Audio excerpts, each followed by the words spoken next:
धार्मिक मान्यताओं के अनुसार देवउठनी एकादशी के अवसर पर भगवान विष्णु 4 माह के योग निद्रा से बाहर आते हैं।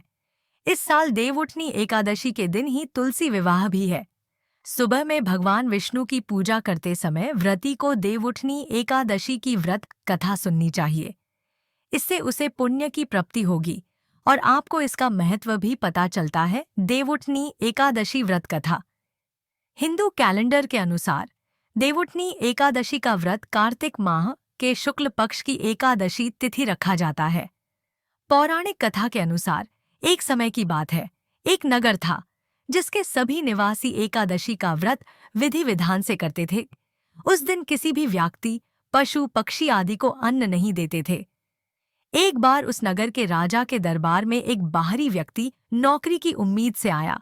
तब राजा ने कहा कि नौकरी तो मिल जाएगी, लेकिन शर्त यह है कि हर माह में 2 दिन एकादशी व्रत पर अन्न नहीं मिलता है।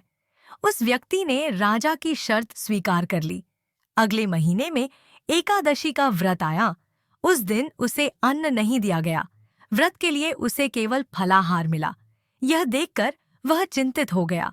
वह राज दरबार में पहुंचा और राजा से कहा कि फल खाकर उसका पेट नहीं भरेगा, उसकी मौत हो जाएगी। उसने अन्न दिलाने का निवेदन किया। तब राजा ने कहा कि तुम्हें पहले ही नौकरी की यह शर्त बता दी गई थी कि एकादशी को अन्न नहीं मिलेगा, लेकिन उस व्यक्ति ने फिर अन्न दिलाने का निवेदन किया। उसकी स्थिति को समझकर राजा ने उसे अन्न देने का आदेश दे दिया।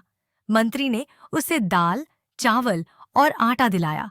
उसने नदी तट के पास जाकर स्नान किया और उसके बाद भोजन बनाने लगा। खाना बनने पर उसने भगवान से कहा कि भोजन तैयार, सबसे पहले आप खाना खा लें।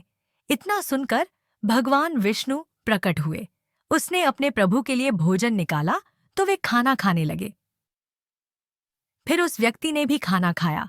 उसके बाद भगवान विष्णु वैकुंठ लौट आए और वह व्यक्ति अपने काम पर चला गया। फिर अगली एकादशी पर उसने राजा से 2 गुना अन्न देने का निवेदन किया। उसने कहा कि पिछली बार वह भूखा रह गया था क्योंकि उसके प्रभु ने भी भोजन किया था।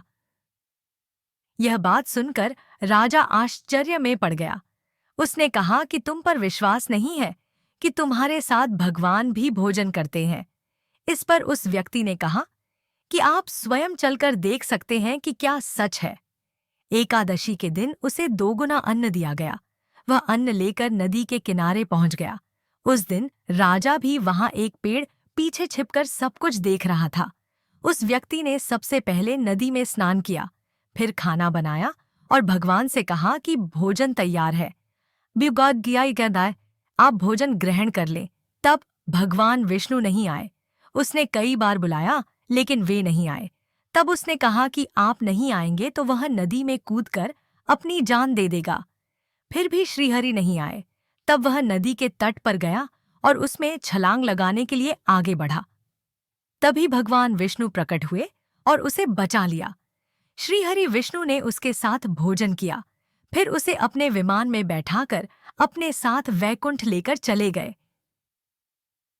यह देखकर राजा हैरान रह गया।